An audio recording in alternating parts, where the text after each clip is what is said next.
My drunk ass has tried doing this 40 times, and here I am.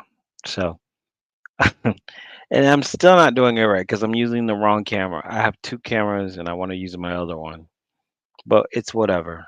We're gonna use this camera and this microphone, and see see if it works. Okay, all right. So you guys like conspiracy theories? I have a new one for you. This is about what if Christ already came back and resurrected and did the whole thing? Um, and we are in the post millennial stage. I don't know. If I don't know if you guys have heard that theory of the post millennial reign, where Christ reigns for 1,000 years, and after that he lets Satan out for a little bit, for a season. Doesn't say how long a season is. It just says that Christ is let out for a season. I mean, not Christ. I'm sorry. Satan is let out for a season. And I've watched the video, and oh, the fly don't hit me in my head, and it's kind of crazy because if you look at the way life is and history is, it seems like that we've been lied to, that maybe history isn't what we think it is, you know what I mean? And that there's something more to it. So this is what this video is about. And I've been trying to record it, but I've been having problems. So let's watch this video and I will react to it. Hello, everyone. Hold up. So, Let me make sure my audio's right because I want to hear it. Audio, speaker. Okay, I'm ready. You guys ready? Let's go into it. Tell me if it's not good, because I need to know. this is another kind of random rumination video. And as a disclaimer now, I have to tell you, don't take what I'm about to say as even what I believe. I don't really know where I stand on a lot of the things I'm about to be talking about. I am just hashing out concepts and ideas. Okay. I have to say now, you know, this isn't a Tartaria or Millennial Reign, Millennial Kingdom channel. That's just not what I do on this channel. That's not kind of my shtick. That's not Okay, what so a lot of people, you probably don't know what Tartaria is. Tartaria is about this whole that there was a world before the history. We've been lied to about history, and that there's a lot of ancient buildings here, in the United States and in other countries, and all these structures basically are proof of a very ancient kingdom that existed, that had a higher technology that we know of. Okay, so there's Tartaria. I focus on. I'm a more of a spiritual warfare Nephilim exploration channel, if you want to call it anything. But obviously, biblical history is a big part of all that, and I dabble in all theories and all conspiracy things as well. Not just the Christian stuff, but I just dabble in anything conspiracy related. I like Um, that.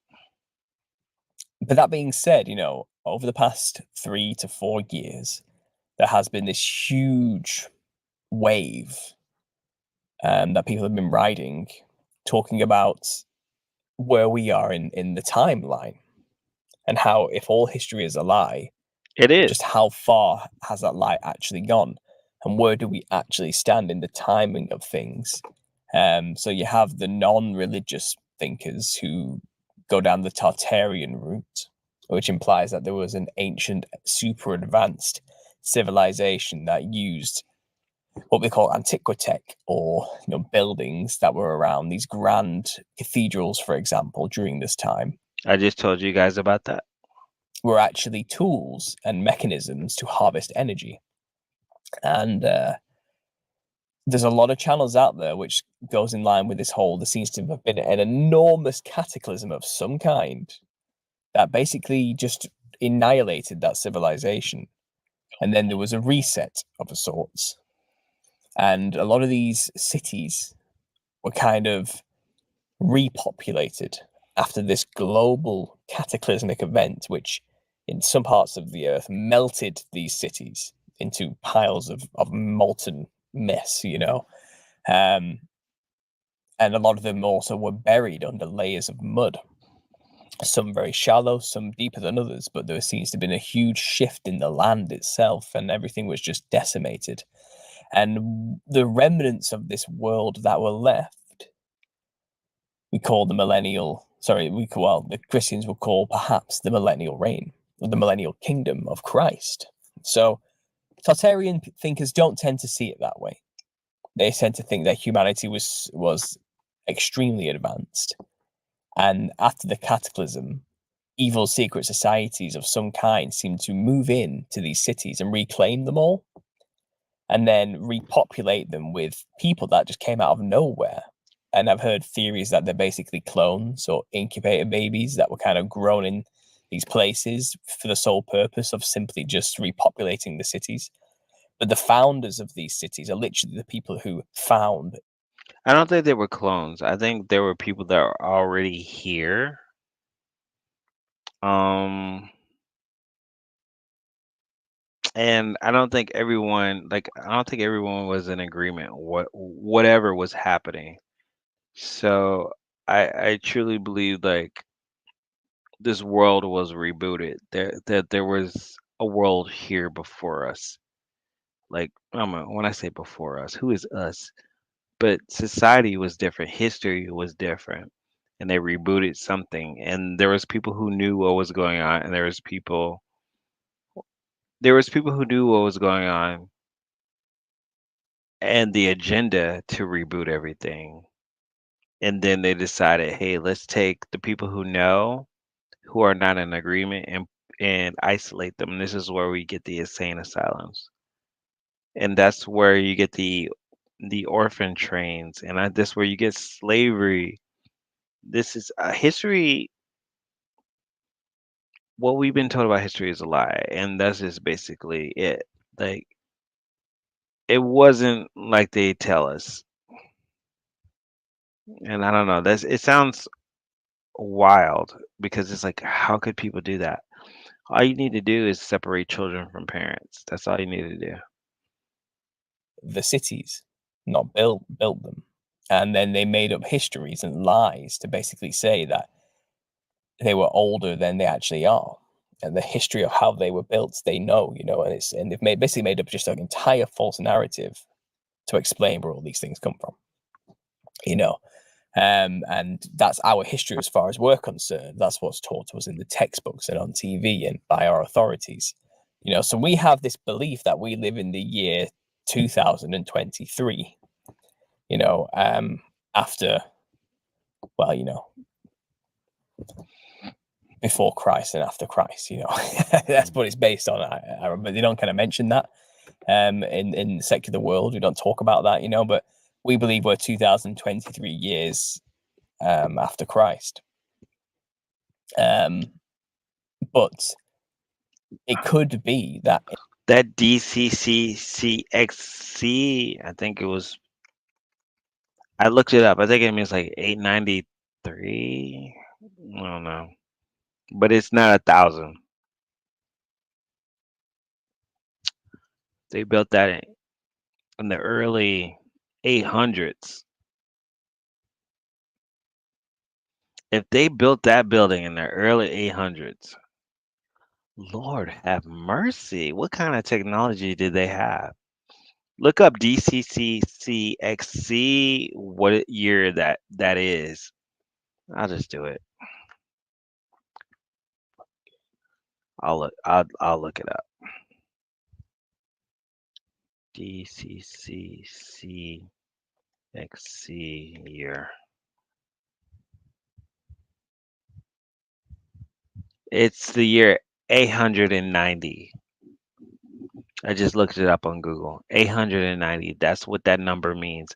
Año DCCCXC means the year of 890. That's an old building. That's wild, yo. 809. That's 890 years after Christ. In fact, that's just not the case at all. It seems like what they call the Dark Ages. I've seen a lot of thought on this, but either they never actually happened at all, and that 1,000 years they claim, which is in darkness, which we have no real solid documentation of, because it was just such a hellish time to be on Earth, where mankind was plunged just into a religious hole of The some Dark kind, Ages. through religious dogma.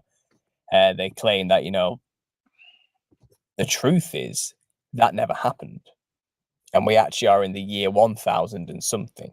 Do you get what I mean? That extra 1,000 years they've kind of added on to our timeline. I That's think they one way I've seen removed it. people interpret it. But then there's the millennial kingdom people, the Christians, who are going around saying, no, that 1,000 years did happen. And that is not a dark age. It was the 1,000 years of Christ reigning on earth with the resurrected saints. And it's implying that most of Revelations has already come to pass. The veils have already been poured out on the earth. The mark of the beast has already come and gone. And the war between the Antichrist and the beast and Jesus Christ and his spiritual army has happened.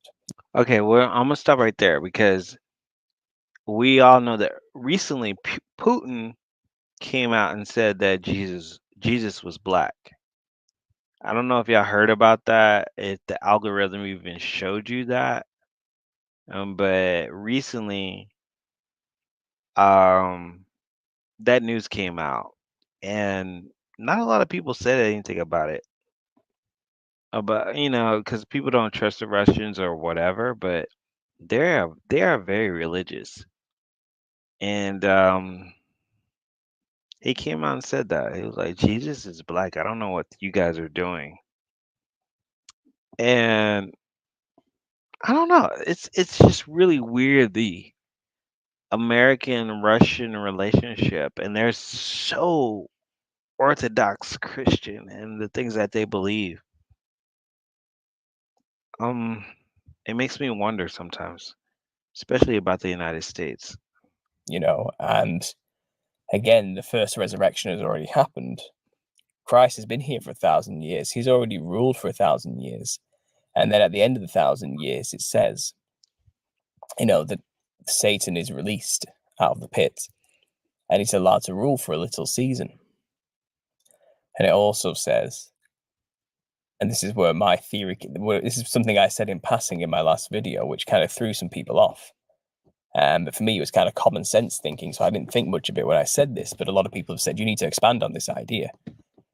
And the idea is, if, and this is a big if, all of that is true, then technically, if this is the little season at the end of the millennial reign, and we are the people living in it, then we are the people in Revelations 20, where it says the dead who basically, didn't know Christ or weren't around before Christ turned up and didn't have a chance to live in the millennial kingdom are raised.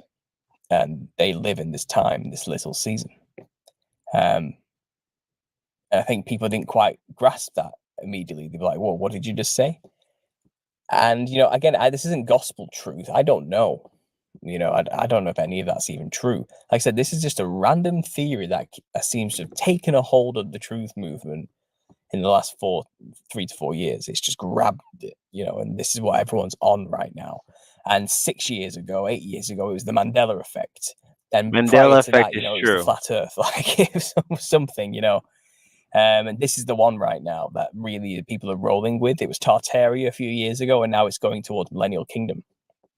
And, I'm a conspiracy theorist. I'm open to alternative histories. I am.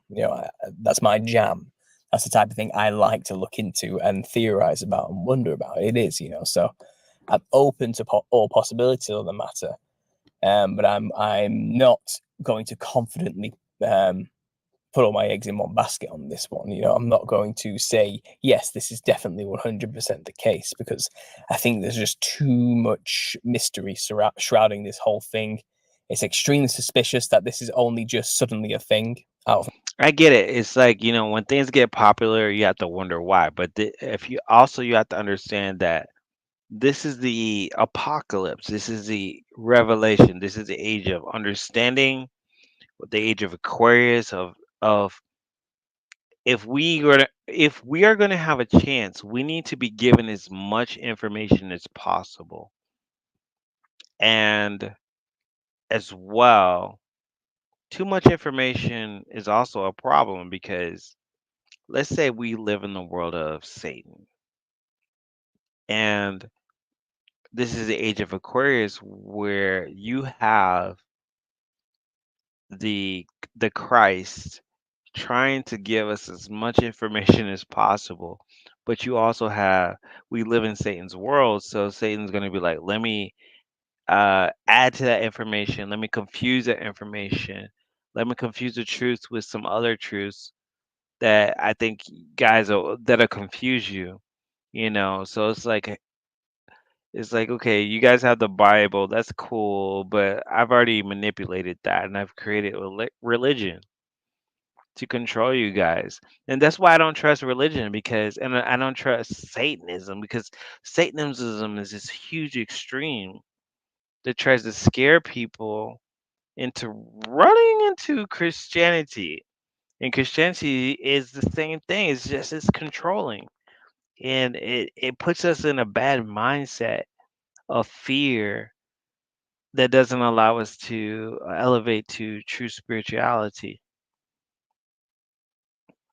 And that's where I'm at least for me. Catholicism, Christianity, they all are fear based religions. And the extreme is Satanism. And this is where, you go to the complete extreme left, and it's just like these people are crazy. They're just doing like so much. And listen, I'm a tarot reader, but I'm just like, I'm about spirituality, but I'm about balance. Like there's has to be some type of balance between two extremes, between rules and regulations and doing whatever the fuck you want to do. There's got to be a balance. And that's where I'm at. nowhere. And I tend to think there are a lot of co-opted truth movements that kind of happen, you know, which tend to lead us in certain directions that may not necessarily always be in our best interest. So we need to be careful. We need to be a little bit apprehensive about some of these things. That being said, perhaps that, I, as a Christian, I should be saying something like, well, the Tartarian worldview is the twist that they want you to go down, but the truth is that it's the millennial reign, so it's kind of the controlled version of this information getting But why can't it be both? out is the Tartaria stuff. But what they don't want you to really figure out is that the millennial kingdom is what they're really talking about. So, people will argue that that's the point they will say. I understand that.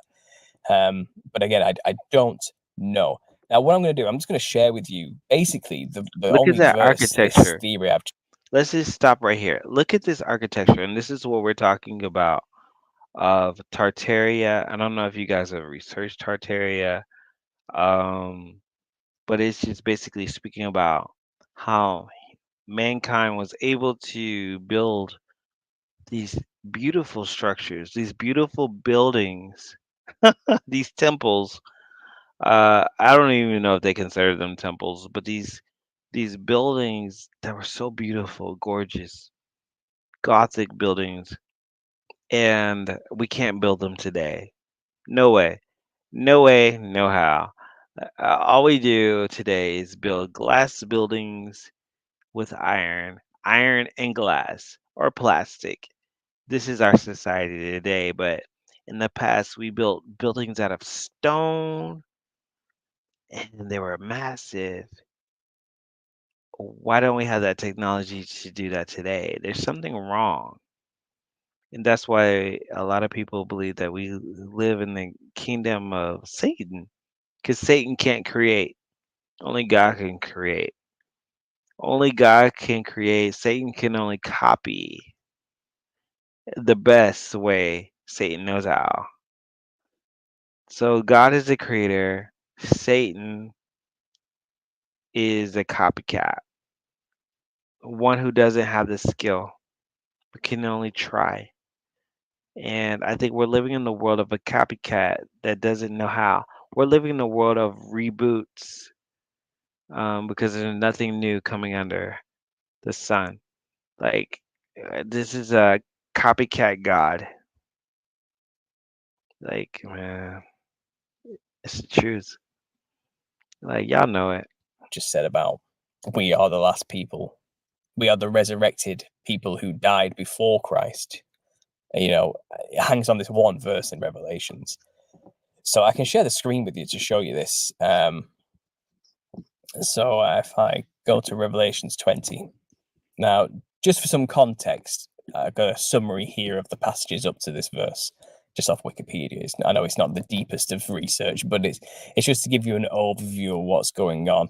So as you go through all these verses, it's saying basically the war in heaven's already happened. The seven veils have been poured out on earth, and the seven veils are pretty nasty. They the seals are opened, the trumpets are blown, the veils are lit on the earth, and it's basically just death and destruction all over the earth.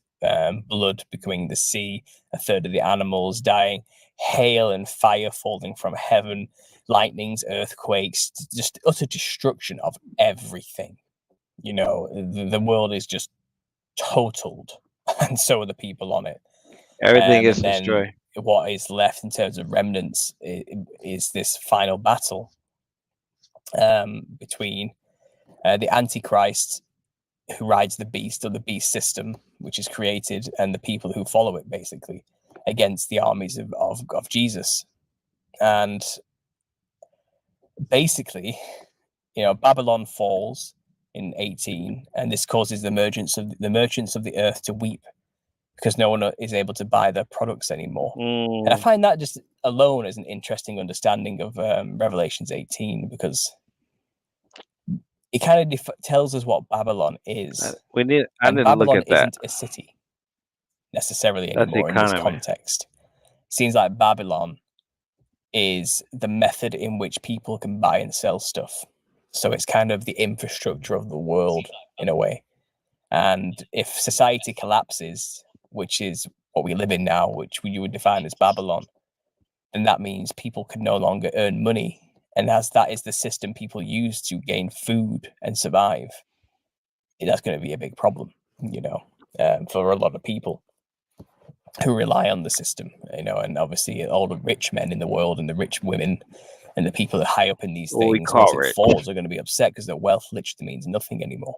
They have nothing of actual value they can trade for the things necessary to survive anymore. So that's just in passing. Let's move on. It says here, in 19, the marriage between Jesus and his bride, The who is preparing church. herself and clothed in white linen. So I think that's obviously symbolic of the born again Christians, the people who've been preparing themselves for Jesus' arrival. We are Jesus' bride. It says here, a white horse whose rider is called Faithful and True is introduced. Faithful. With justice he makes war. So Jesus Christ is the rider mentioned in chapter 12, and John references Psalms 2:9 when he writes, he will rule them with an iron scepter.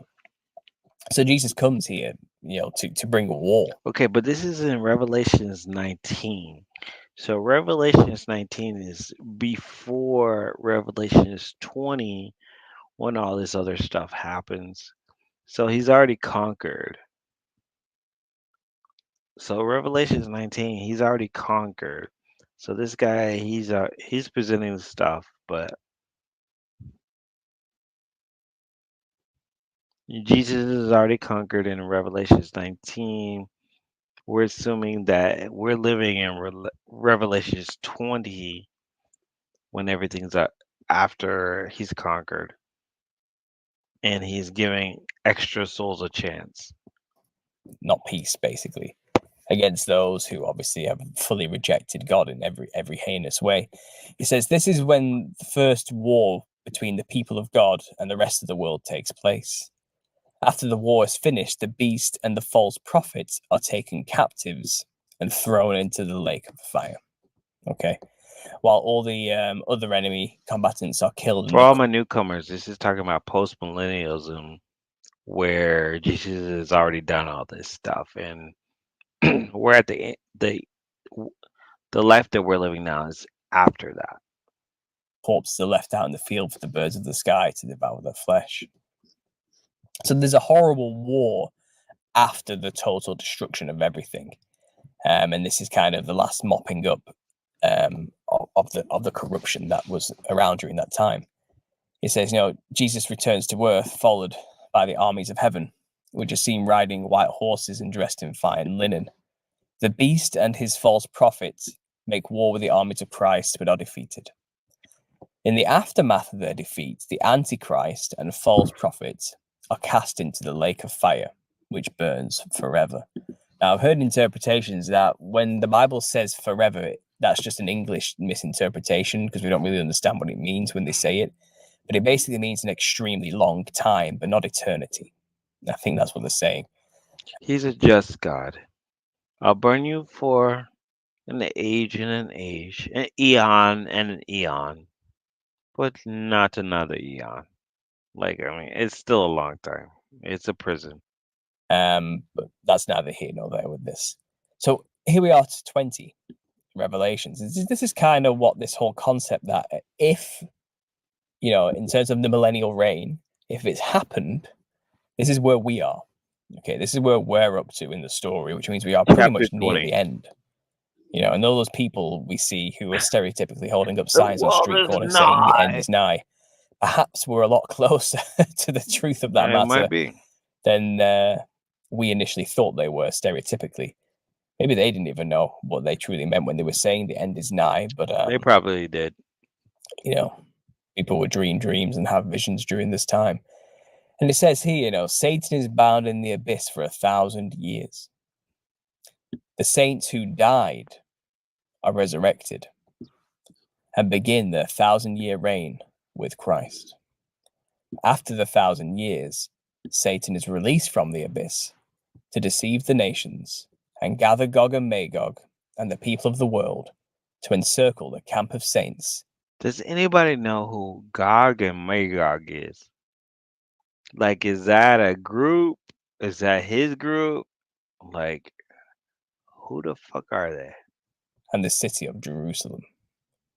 Fire comes down from God out of heaven And and I've heard rumors that Jerusalem is not really where we think Jerusalem is. I'm just saying. devours them, and Satan is destroyed. Finally, the wicked dead and all those who died during the 1,000-year reign of Christ are resurrected and judged. Now, this description here on Wikipedia actually doesn't explain clearly what was actually said in Revelations 20. If we go to it, and this translation is from the KJV, okay. And I'm not here to argue about what is and isn't the right book to use, but let's just read this together. Okay, so Revelations 20. And I saw an angel come down from heaven, having the key of the bottomless pit and a great chain in his hand. And he laid hold on the dragon, that old serpent, which is the devil and Satan, and bound him for 1,000 years, 1,000. and cast him into the bottomless pit, and shut him up, and set a seal upon him, that he should deceive the nations no more, till the 1,000 years should be fulfilled. And after that, he must be loosed a little season. And I saw thrones, and they sat upon them, and judgment was given unto them. And I saw the souls of them that were beheaded for the witnesses of Jesus, and for the word of God, and which they had not worshipped the beast, neither his image, neither had they received the marks on their foreheads or in their hands. And they lived and reigned with Christ 1,000 years. So this is the millennial kingdom. And those who get to be in the millennial kingdom were the martyrs for Jesus, and those who saw him during his time and lived with him and were beheaded for his sake and killed for his sake. But it says here, this is an interesting verse. But the rest of the dead lived not again until the 1,000 years were finished. So I've highlighted it here. But then it mysteriously says, this is the first resurrection. But then after that, in the next verse, in 6, it says, blessed and holy is he that hath part in the first resurrection. On such the second death has no power. For they shall be priests of God and of Christ, and shall reign with him 1,000 years. So listen to that. Okay. So let's read number 6 again, reinterpret it. So, are people getting another extra 1,000 years to reign with him? Or is this talking about the previous 1,000 years, basically? I think it's talking about the previous 1,000 years. And saying just referring to the people that there's dead people who were not approved, that they're still dead for 1,000 years because they didn't believe. It says here, those in the first resurrection get to reign with Christ for 1,000 years. And in the previous verse, this is the first resurrection. It seems like this section here, but the rest of the dead live not again until the 1,000 years were finished, shouldn't really be here. Okay, and I'm not trying to add or remove to the Bible or anything. I'm not trying to corrupt anything. This isn't gospel truth what I'm saying. I'm sure plenty of people before you have already corrupted it. So if it feels like that sentence is in a bad place, maybe it's because somebody chose it to be in a bad place. Yeah, I'm just suggesting reinterpretations. Maybe this is an interpretation issue or a translation issue because of the way they structure language compared to English. But the first resurrection are those who get to reign with Christ for 1,000 years. After that, the rest of the dead live not again until the 1,000 years were finished. Okay, so it feels like this shouldn't be here. It should be below number I 6, agree. maybe. It should this little section should be, I'll highlight in green there. That should be here, maybe just before 7. Okay, I feel like that should be just before 7, rather than randomly just jammed here with this is the first resurrection next to it. That doesn't make any sense because this section here in green is not talking about the first resurrection, which it claims it is afterwards. It's just not. We're told the first resurrection are those that get to live and reign with Christ for 1,000 years. This little section shouldn't be here. It should be just one, maybe just one paragraph over. Okay. And I'm not saying this is because someone's tried to intentionally deceive us. I'm just I saying think if we were to read it in English and in order, I think somebody's trying to intentionally deceive us. this little section is not talking about the first resurrection. Yet the next sentence says this is the first resurrection. But this little sentence, this is the first resurrection, is talking about this section. Okay. So the rest of the dead live not again until the 1,000 years were finished. And it says, when the 1,000 years are expired, Satan shall be loosed out of his prison, and the rest of the dead live not again until the 1,000 years. So the rest of the dead are somehow born again into the world. Their souls are in some way, it's like they've been You shall stored be somewhere, born again. and they get to come back, but they have to Telling live you, during. reincarnation is real. And there's only so many souls that have been brought into this little small cycle. And there's a lot of people that die. And we're out of souls. Like these souls, we are reincarnating. It's the same people, man. Into the world. Their souls are in some way, it's like they've been stored somewhere, and they get to come back, but they have to live during Satan's little moment. That's what I'm saying here. And it's all hinged on this section in Revelations 5 through to 7. All of Revelations 20 really is what it's talking about here, but it mainly starts with You know, people get to reign with Christ for 1,000 years. Blessed are those that get to take part in the first resurrection because they get to be with Christ for 1,000 years. This is the first resurrection. And then the rest of the dead get to come back after the 1,000 years when Christ is no longer reigning. And they get to be in a little season where he's loosed out of his prison, where Satan is loosed. And it says, Satan shall go out and deceive the nations which are in the four quarters of the earth. Now, deceive the nations. So this is the fucked up part. So the people that didn't get to know Christ are isolated and like get to live life again, but with Satan ruling it. How is that fair? How how is that fair? We didn't get to know Christ, but all we get is a book.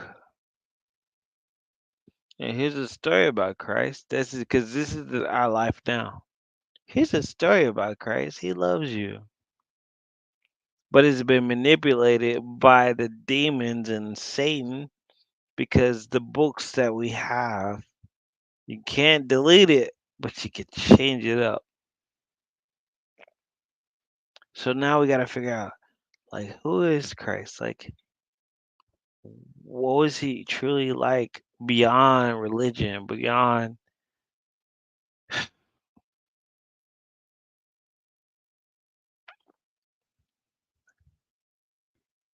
It's crazy, man.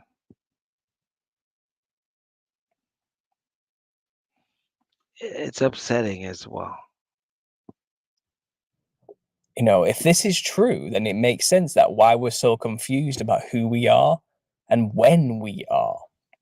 We don't know what peoples we actually are. We've been utterly lied to about our history and our origins through scientism and obviously other manipulated religions out there and lies. Our timeline is completely messed up. In terms of deceive the nations, Satan has done just that. If that's where we live, if we are in his little season, we are utterly, completely lost. We have no idea who we are or when we are, and we barely even understand where we are, considering all the deceptions around, the heliocentric model and the rest. We don't really know anything about existence at all. We've been utterly deceived during this time, and our history books are utter lies. And he's gonna gather Gog and Magog together for battle. Now, I'm not here to argue about who Gog and Who Magog is, is but the Gog and point is, Magog? he gets these peoples together, and there's a lot of them, millions, trillions of people. Well, not trillions, but billions of people. And they basically go and encompass the camp of the saints, the beloved city. So this is saying Jesus Christ is still here on earth after his reign. He's just no longer actively with an iron rod in charge anymore. Satan's given his chance. And basically those who wish to rebel and have that nature within them and didn't want to be saved during this time will side with him and will go and fight Jesus, basically. People have argued right in the center of Earth, the Rupus Negra, the mountain, is where Jesus Christ and the saints are, what we call the North Pole today. And there was some interesting stuff mentioned in the Telegram group as well about, I think it might have been. But everybody's surrounding the Israel right now.